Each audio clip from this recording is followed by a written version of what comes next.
저는 오늘 시편 126편 5절로 6절, 또 갈라디아서 6장 8절로 9절 말씀을 가지고 눈물을 흘리며 씨를 뿌리는 자, 이란 제목으로 말씀을 나누겠습니다. 오늘은 특별히 추수감사 예배로 하나님께 영광을 돌립니다.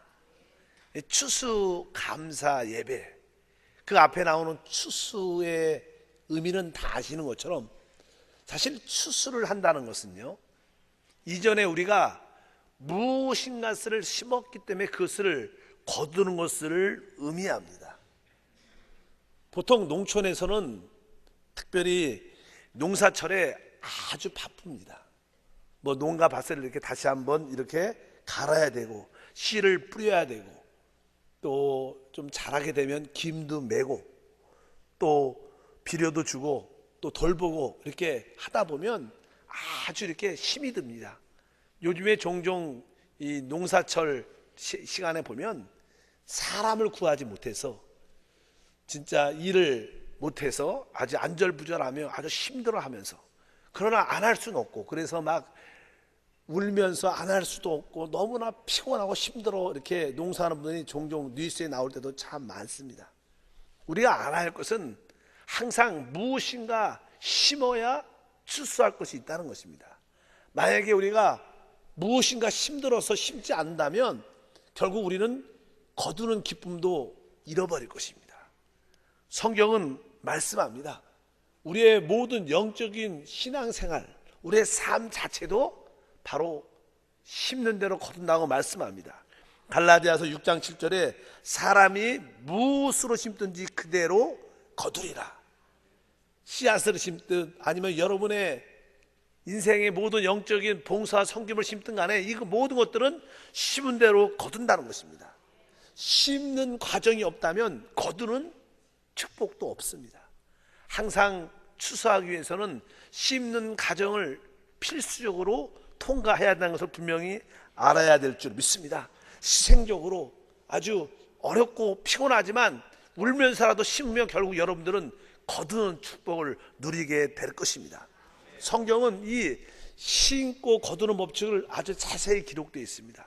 하나님께서 이 우주에, 특별히 이 땅에 몇 가지 법칙을 세우셨는데 그 중에 하나가 바로 심고 거두는 법칙입니다. 한번 따라했습니다. 심고 거두는 법칙. 우리 하나님은 원래 독생자 예수를 갖고 계셨습니다. 그러나 하나님의 계획과 뜻 가운데선 이 독생자 예수 아들 한 분으로 만족하는 것이 아니라 많은 하나님을 아들을 얻어서 그 많은 아들을 통하여 하나님의 영광을 나타내기를 원하십니다. 알다시피 사람은 타락을 했습니다. 그런데 타락함으로 말미암아 하나님의 아들을 얻을 수 없게 됐지만 하나님께서는 하나님의 뜻과 목적을 이루시는 방법으로 하나님도 역시 심고 거두는 법칙을 통해서 이루신 것을 분명히 알아야 됩니다. 성경에 보면 히브리서 2장 10절에 이런 말씀이 기록되어 있습니다. 그로 말미암은 이가 많은 아들들을 이끌어 영광에 들어가게 하시는 일에, 여기 많은 아들들을 이끌어 영광에 들어가게 하신다. 바로 하나님은 여러분 많은 아들들을 얻으셔서 여러분들을 하나님의 영광에 들어가게 하신다는 겁니다. 하나님의 영광에 들어가기 위해서는 많은 아들들을 얻어야 되는데요, 어떻게 하나님도 그 많은 아들들을 얻을 수 있는가? 그것이 다른 것이 아니라 바로 그 독생자 아들을 이 땅에 심으로 말미암아 많은 아들들을 얻는 길들이 열린 줄 믿습니다. 사람이 타락을 했죠. 그래서 하나님은 우리를 구속할 뿐만 아니라 그분은 하나님의 미랄로 이 땅에 죽으심으로 많은 아들들을 얻는다고 말씀하십니다. 특별히 예수님이 이 땅에 오셔서 하신 말씀이 기록되어 있는데 요한복음 12장 24절입니다. 내가 진실로 진실로 너에게 이르노니 한 알의 밀이 땅에 떨어져 죽지 아니하면 한 알 그대로 있고 죽으면 많은 열매를 맺느니라. 주님이 이 땅에 오신 목적을 설명합니다. 내가 이 땅에 한 알의 미랄로 왔다. 나는 한 알의 미랄인데 바로 내가 이 땅에 심겨질 때 많은 열매를 맺게 될 것이다. 그래서 한 알의 독생자 아들이 심겨졌지만 그분은 바로 우리 같은 많은 하나님의 아들들을 얻는 역사가 함께 할 줄 믿습니다. 하나님조차도 하나님의 많은 아들들을 얻기 위해서 심고 거두는 법칙을 통해서 이루셨습니다. 마찬가지로 우리도 하나님의 진정한 축복을 누리려면 이 땅에서 심고 거두는 법칙을 통해서 이루어져야 될 줄 믿습니다. 그런데 심는다는 것은요, 그렇게 쉬운 게 아닙니다. 봄에 농사철에 많은 일꾼들이 그것을 심을 때 쉽지 않죠. 수고와 힘든가 어려움과 고달픔과 피곤함도 있지만 그런 과정을 통과해야 열매를 맺는 것처럼 심는다는 것은 많은 어려움을 포함하고 있다는 것을 분명히 알아야 됩니다. 오늘 시편 126편 5절과 6절에 눈물을 흘리며 씨를 뿌린 자, 이렇게 말합니다. 눈물을 흘리며 씨를 뿌린 자는 기쁨으로 거둘 것이다. 울며 씨를 뿌리러 나가는 자는 반드시 기쁨으로 그 곡식단을 가지고 돌아올 것이다. 여기에 보니까 눈물을 흘리며 울며 씨를, 그러니까 우리가 심는 것은 쉽지 않다는 겁니다. 여러분들이 심는 게 쉽다면 우리가 얼마나 편하겠습니까? 그러나 심는다는 것은 많은 아픔과 어려움을 수반한 것을 분명히 알아야 될 줄 믿습니다. 예수님도 그분 자신을 이 땅에서 하나의 미랄로 심을 때 그것이 쉬운 게 아니었습니다.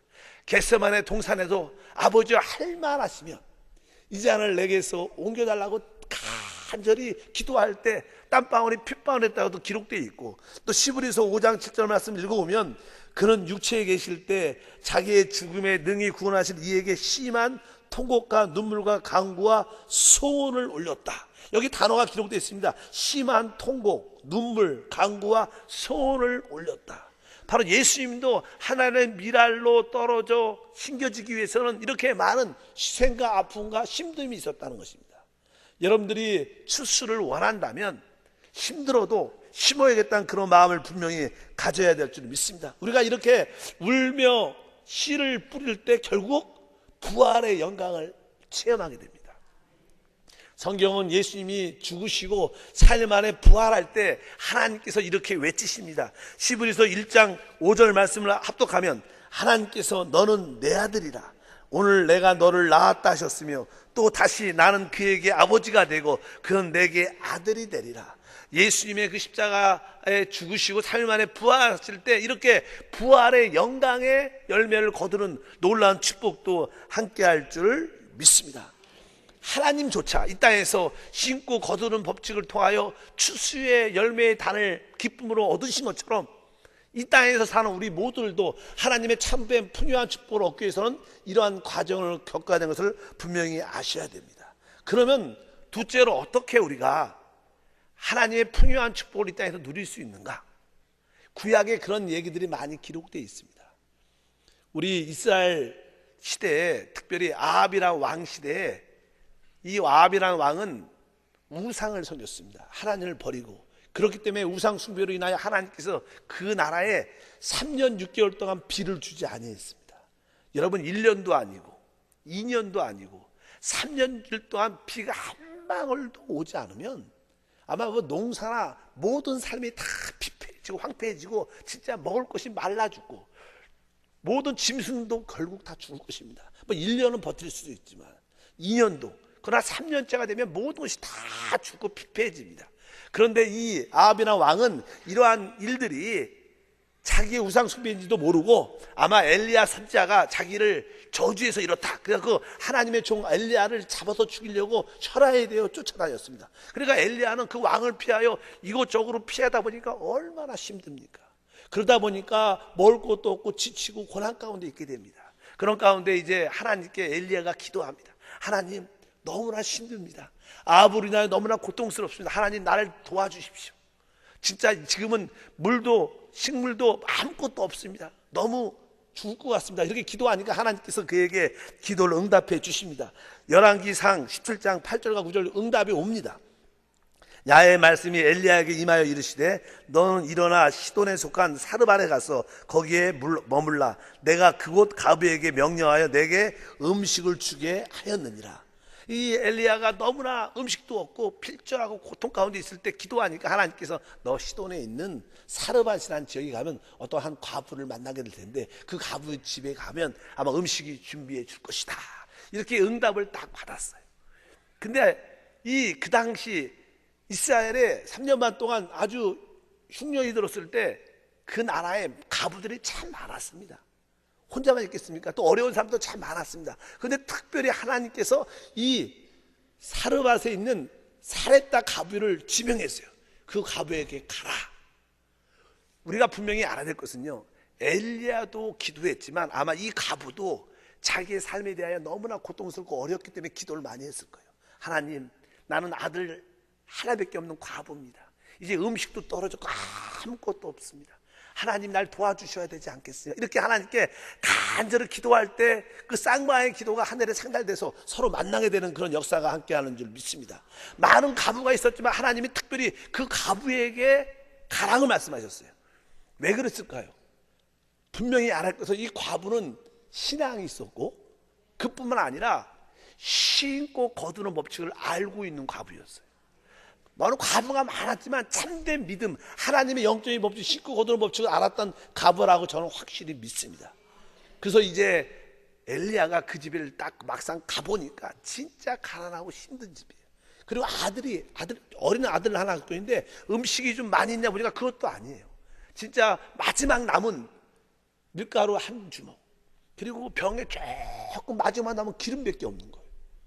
그 과부도 우리도 이제 마지막으로 이 음식을, 이 밀가루와 떡을 가지고 떡 만들어서 마지막으로 먹고 우리 죽어야겠다, 이런 생각을 갖고 있는 그런 상태 가운데 엘리야 선지자가 찾아온 것입니다. 그럴 때 엘리야가 말합니다. 과부여, 나에게 떡을 만들어 가지고 오라. 얼마나 어떻게 보면 좀 이렇게 무례하고 진짜 너무 심한 말이었습니다.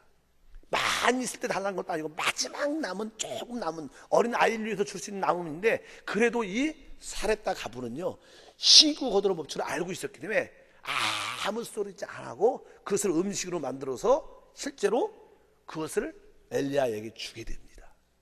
이것이 아무것도 아니지만 이 모든 것이 믿음으로 이루어졌기 때문에 하나님의 기적과 축복이 함께할 줄을 믿습니다. 다시 한번 우리가 누가복음 4장 25절과 26절 읽어보면, 내가 참으로 너에게 이르노니 엘리야 시대에 하늘이 3년 6개월 동안 닫히 온 땅에 큰 흉년이 들었을 때 이스라엘에 많은 과부가 있었을 때 엘리야가 그 중에 한 사람에게도 보내심을 받지 않고 오직 시돈 땅에 있는 사렙다의 한 과부에게 뿐이었다. 많은 과부가 있었는데 사렙다의 한 과부한테만 보냄을 받았다는 거예요. 왜 이 여자가, 이 과부가 선택됐느냐? 이 여자는 신고 거두는 법칙을 알았어요. 하나님이 없는 가운데도 심었을 때 하나님의 축복을 믿었기 때문에 엘리야가 그 음식을 만들어 달렸을 때 울면서 씨를 뿌린 겁니다. 사실은 그것을 기쁨으로 감사하며 드린 게 아니라 진짜 이게 마지막이지만, 끝이지만 그래도 내가 울며 씨를 뿌린 역사가 하나님 가운데 상달된 줄 믿습니다. 아까 말씀드린 것처럼 우리 하나님은 영적으로 신고 거두는 법칙을 갖고 계십니다. 갈라디아서 6장 7절에 우리 주님이 말씀하십니다. 스스로 속이지 말라. 하나님은 업신여김을 받지 아니하시나니 사람이 무엇으로 심든지 그대로 거두리라. 우리는 종종 우리 자신을 속입니다. 또 하나님을 업신여김입니다. 하나님께 시간 안 드려도 돼. 하나님께 봉사 안 해도 돼. 하나님께 헌금 안 해도 돼. 하나님이 다 주셔. 그래도 그런 거 안 해도 하나님이 다 주셔. 여러분, 이런 것들은 우리 자신을 속이는 거고 하나님을 업신여기는 겁니다. 하나님은 말씀하십니다. 사람이 무엇으로 심든지 그대로 거둔다. 하나님은 심고 거두는 법칙을 타협하지 않습니다. 우리는 타협하고 싶은 마음이 있죠. 그러나 하나님은 타협하지 않습니다. 이 사렙다 과부에게 축복을 주기 위해서 신있게 만드신 하나님. 그 결과 성경은 어떻게 기록되어 있습니까? 열왕기왕 17장 16절 말씀을 다 같이 읽어보면, 야훼께서 엘리야를 통하여 하신 말씀같이 통의 가루가 떨어지지 아니하고 병의 기름이 없어지지 아니하리라. 그가 울며 씨를 뿌리고 마지막 기름과 마지막 밀가루를 하나님께 드렸을 때 다시는, 여기 말씀해 보니까 통의 가루도 떨어지지 않고 병의 기름이 없어지지 아니했다. 하나님의 그 채워줌의 역사가 있는 줄 믿습니다. 우리는 꼭 신고 거두는 법칙을 기억하셔야 돼요. 오늘 추수감사절입니다. 올해 여러분 삶 속에 많은 것을 추수하고 또 생활적으로, 물질로, 건강으로 많은 것을 얻길 원한다면 여러분들은 오늘 말씀처럼 심으셔야 되는 겁니다. 그래야 풍요한 추수의 기쁨을 만끽할 수 있는 그러한 시간이 되는 줄 믿습니다. 오늘 말씀에 눈물로 심지 아니하면 거두는 기쁨은 없습니다. 분명히 스스로 속이지 말라. 하나님을 업신여기지 말라. 우리가 심지 않아도 잘 될 거야. 이것은 하나님을 기만하는 겁니다. 하나님은 그런 것을 타협하지 않습니다. 여러분들이 분명히 하나님 말씀을 깨닫고 진짜 추수를 풍성하게 해서 내 삶 속에 진짜 감사가 넘치는 그런 은혜와 축복이 함께해야 될 줄 믿습니다. 우리는 이것을 우리 삶 속에 적용시킬 필요가 있습니다. 사실 보통 우리 인생이 무엇인가? 사실 인생은요, 심는 삶입니다. 여러분이 태어날 때부터 하나님께 올라간 모든 것들이 다 심는 겁니다. 여러분들이 살고 있는 모든 것, 생각하고 말하고 행동하는 모든 것들이 지금 심고 있는 것을 분명히 알아야 됩니다. 여러분, 이 땅에 하나의 씨앗으로 왔습니다. 여러분들의 행하는 모든 것은 심는 것이다. 그래서 인생을 한마디로 뭐냐? 인생은 심는 생활입니다. 오늘 생각하고 또 말하고 행동하고 기쁘고 슬퍼하고 시기하고 질투하고 사랑하고 좋아하고 이런 모든 것도 결국 뭐예요? 심고 있는 거예요. 어느 날 우리는 종종 놀랄 때가 있어요. 야, 이런 일이 왜 생겼지 나한테? 여러분, 어떤 일이 생길 때 놀라지 마세요. 그것은 이전에 우리가 심었기 때문에 지금 그것을 갖는 겁니다. 왜 나한테 이런 일이 생겼을까? 여러분, 하나님은 우리에게 구원은 은혜로 주십니다. 구원은 우리가 살 수 있는 것이 아닙니다. 사람의 힘으로 얻을 수 있는 게 아닙니다. 너무나 비싸고 얻을 수 없는 것이기 때문에 하나님께서 그냥 은혜로 무료로 주시는 거예요. 그러나 이 땅의 삶의 축복들은 심는 대로 거두는 것을 분명히 여러분들이 이해하셔서 여러분들이 하나님 앞에 기쁨으로 감사함으로 내년을 위하여 다시 한번 심는 오늘이 되기를 주님으로 축복합니다. 만약에 여러분에게 나에게 건강이 필요하다, 그럼 하나님께 여러분의 몸을 봉사를 해야 됩니다. 특별히 몸이 약한 사람들은 하나님 나에게 건강이 필요하면, 나는 체력도 약하고요, 몸도 약하고 진짜 이게 오래 살려면 건강한 힘이 있어야 되지 않겠습니까? 이런 분들은 주님께 나와서 이렇게 봉사해야 돼요. 우리 종종 이 밖에 보면 차량으로도 봉사하고 예배 남녀 선교도 봉사하고 여러 가지 봉사하는 분들이 많습니다. 여러분들이 몸이 약할 때 하나님께 몸을 드려야 됩니다. 눈물로 드려야 됩니다. 울며 드려야 됩니다. 그럼 여러분들이 점점 건강해지고 장수의 복도 누리는 축복이 함께할 줄 믿습니다. 만약에 여러분들이 시간이 필요하면, 종종 그러죠. 교회 오십시오. 믿음 생활 하셔야 됩니다. 이번 주에는 우리 재직 축복성회가 있으니까 모든 성도 참석하십시오. 아, 목사님 난 바빠요. 시간이 없어. 시간이. 여러분, 진짜 시간이 필요하십니까? 그럼 하나님께 시간을 심으셔야 돼요. 예배 때 오셔야 돼요. 하나님께 시간을 드려야 돼요. 그래야지 하나님께서 그 시간을 30배, 60, 100% 역사에서 풍요한 축복을 주신다는 겁니다. 짧게 일해도 많은 효과를 볼 수 있는 그런 지혜와 능력도 함께 하신 줄 믿습니다. 시간이 바쁘다고 말하는 사람들은 시간을 하나님께 들으십시오. 이 땅에 또 우리 생활에 마주쳐온다. 생활의 축복도 마찬가지입니다. 아, 나에겐 늘 물질이 부족해서요. 이거 내면 정말 우리 일주일에 한 달 생활이 안 됩니다. 여러분, 그래도 여러분들은 뭐예요? 울면서라도 심어야 되는 거예요. 심어야 여러분에게 물질의 풍요함도 온다고 성경에 분명히 말씀하는 줄 믿습니다.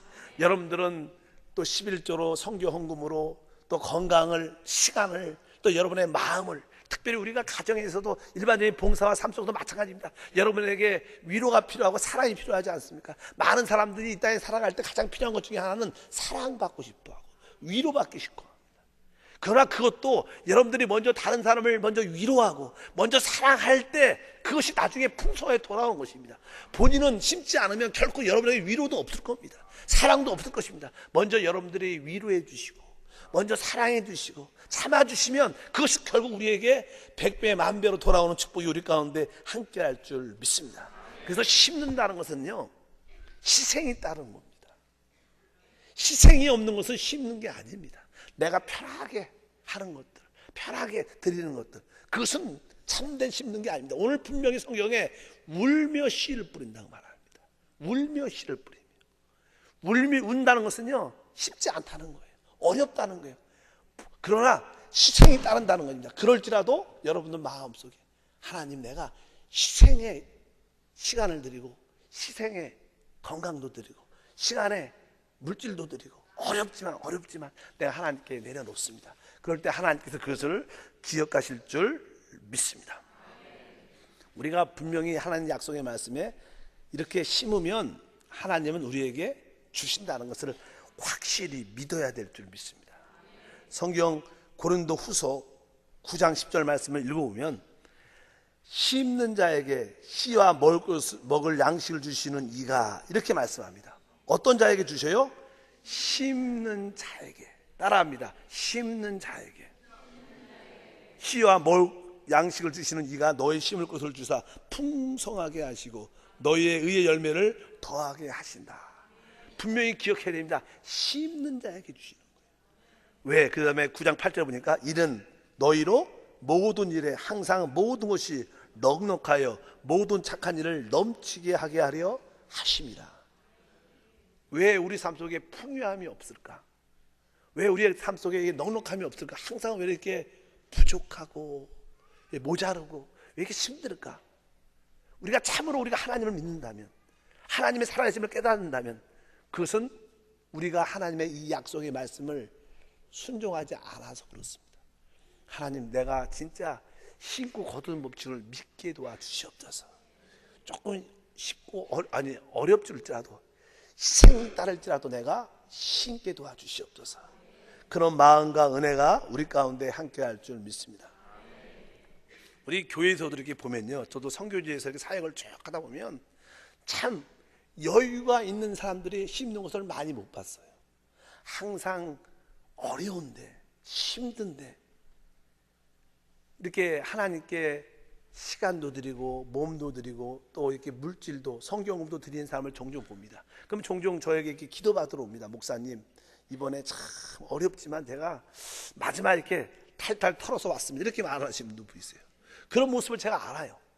그러면 제가 그냥 그분을 위해서 기도해 줄 때 또 제 마음속에 진짜 어떤 기도가 하나님, 다른 사람은 몰라도 이분은 축복해 주셔야 되지 않습니까? 하나님, 저를 안 주셔도 이분은 주셔야 돼요. 하나님 알지 않습니까? 이분이 희생 아무것도 없지 않습니까? 그래도 기쁨으로 드리지 않습니까? 담임 목사 입장에서도 그렇게 애통한 마음이 드는데 하나님 보실 때 그 희생을 보시고 그냥 있으시겠으면 그렇지 않죠. 하나님께서 그 위에 30배, 60배, 100배의 복을 주신 것을 믿으시기를 바라겠습니다. 그러니까 희생이 따르는 심음이 있어야 돼요. 그냥 편하게 그 느낌 없이 여유가 있으니까 조금 드리는 그런 것이 아니라 조금 희생이 따르는, 야, 이건 마지막인데 나 이거 없으면 우리 한 달 생활이 안 되는데, 이거 없으면 우리 애들 교육이 안 되는데, 내가 이 몸이 약하면 내가 혹시 이렇게 하다가 또 쓰러질지도 모르는데, 그런 마음을 갖고 교회 와서 봉사하는 마음을 갖고 여러분들이 하나님께 드리면 하나님의 약속은 진짜 우리 가운데 이루어질 줄 믿습니다. 우리 하나님은 심는 자에게 씨와 먹을 것을 주시는, 풍성하게 주시는 하나님이신 줄 믿습니다. 특별히 갈라디아서 6장 8절에 말씀합니다. 자기의 육체를 위하여 심는 자는 육체로부터 썩어질 것을 거두고 성령을 위하여 심는 자는 성령으로부터 영생을 거두리라. 여기 보면 자기의 육체를 위하여란 단어가 있어요. 그 다음에 뒤에 보니까 성령을 위하여 심는 자. 뭐 위하여는 다른 뜻이 아니라요, 어떤 목표적인 이야기입니다. 그러니까 여기 육체를 목표로 심으면 이런 뜻입니다. 성령을 위하여는 성령을 목표로 심어야 된다는 거예요. 여러분들이 심을 때 우리의 목표는 성령이어야 된다. 하나님, 내가 성령을 위하여서 심습니다. 내가 기도할 때도 하나님, 내가 성령을 위하여 심는 시간입니다. 여러분들이 무엇을 하든지 성령을 목표로 심어야 됩니다. 그럴 때 여러분 삶 속에는 영생을 영원히 거두는 놀라운 축복과 은혜가 함께할 줄 믿습니다. 우리가 심는 우리의 목표의 방향이 어디입니까? 성령이라는 거예요. 하나님, 성령을 위하여 심는 지혜로운 자가 되게 도와주시옵소서. 대부분 사람들은 육체를 위해서 심죠. 우리가 종종 솔직히 우리 그냥 남성이나 여성이나 나이가 있는 분들은 그런 느낌이 많습니다. 한때는 여러분들이 어떤 쾌락이나 도박이나 어떤 술이나 그런 것들에 많은 시간과 물질을 투자했어요. 그 지나고 나면 아무것도 아닌 거예요. 사실 헛된 것입니다. 순간적인 쾌락, 기쁨 때문에. 뭐 어젠가 제가 뉴스를 잠깐 봤었는데, 어제일 겁니다. 뉴스에 한국 사람들이 이 도박 중독에 된 사람들이 거의 200만 이상이 된다, 이런 얘기가 나오더라고요. 그래서 이 사람이 도박 이런 데 이렇게 단련이 되면 순간적인 이렇게 뇌에서 이렇게 쾌락을 느끼는 그런 호르몬이 이렇게 도파민이 나와서 그것이 중독이 된대요. 그러니까 그런 어떤 몇 번이나 그런 중독이 딱 짜릿하게 왔으면 그것을 안 하면 초조해서 견딜 수가 없다는 거예요. 사람이 이기지 못한다는 거예요. 그런 중독 증세를. 많은 사람들이 이렇게 육체를 위하여 순간적인 쾌락을 위해서 심습니다. 그러나 지나고 나면 다 썩어질 것이고, 그것 때문에 결국 가정이 깨지죠. 그것 때문에 육신이 병들죠. 그것 때문에 많은 것을 다 잃어버립니다. 그렇게 열심히 했는데 아무것도 아니고, 많은 사람들이 육체를 위해서 심지. 그러나 우리는 성령을 목표로 심어야 돼요. 육체로 목표로 심으면 아무것도 남지 않습니다. 영원한 멸망만 남습니다. 분명히 여러분들 성령을 목표로 심는 지혜로운 자가 되어 주시면 축복합니다. 특별히 9절에 이렇게 강하게 말씀하십니다. 우리가 선을 행하되 낙심하지 말지니 포기하지 아니하면 때가 이름에 거두리라. 보통 이게 육체를 위해서 심으면요, 그 결과가 아주 빨리 자랍니다. 그 결과가 빨리 나타나요. 육체를 위해서 사는 사람들은 술 먹어서 지금 기분이 좋잖아요. 얼굴도 빨개지고 모든 걱정 그 시도 사기고, 이제 육체를 위해서 심으면요, 그 결과가 빨리빨리 나타나니까 아주 효과가 있는 것처럼 보여요. 근데 성령을 위해서 심으면 잘 안 되는 것 같고, 열매가 안 나타나는 것 같고, 오래 걸리는 것처럼 느낍니다. 반응이 없는 것처럼 보입니다. 그런데 분명히 무엇으로 심든지 그대로 거두는 겁니다. 육체를 위해서 심으면 반짝하고 빨리 얻는 것처럼 보이지만 결국 그것은 죽음의 길이고, 성령을 위해서 심으면 이것이 좀 늦게 나타나고 오래 걸리는 것처럼 보이지만 사실은 결국 때가 되면 그것이 열매로 나타난다는 거예요. 그래서 우리 주님이 우리에게 말씀할 때 오늘 낙심하지 말라는 거예요. 포기하지 말라. 지금 종종 내가 열심히 주님을 위해서 헌신도 했고 내 기도도 열심히 하는데 나름대로 하나님을 열심히 믿는데 왜 이렇게 안 될까, 이렇게 낙심되는 분들이 많아요. 그래서 종종 포기하고 싶은 마음들, 진짜 하나님이 살아계신가, 이렇게 낙심하고 포기하는 사람이 많습니다. 오늘 주님이 그런 자에게 위로하십니다. 낙심하고 포기하지 말라. 때가 이르면 거둔다는 거예요. 조금만 참아보십시오. 조금만 견뎌보십시오. 어쩌면 오늘 그것을 거두게 될지 몰라요. 혹시 내일 이제 때가 돼서 그것을 거두게 될지 몰라요. 올해가 가기 전에 그 놀라운 축복의 역사가 일어날 줄 믿습니다. 여러분들이 낙심하지 않고 포기하지 않으면 진짜 꿈 같은 일이 일어날 거예요. 꿈 같은, 이게 진짜 꿈인가 생신가, 그런 일들이 일어날 겁니다. 왜? 우리 하나님은요, 무엇으로 심든지 그대로 거둡니다.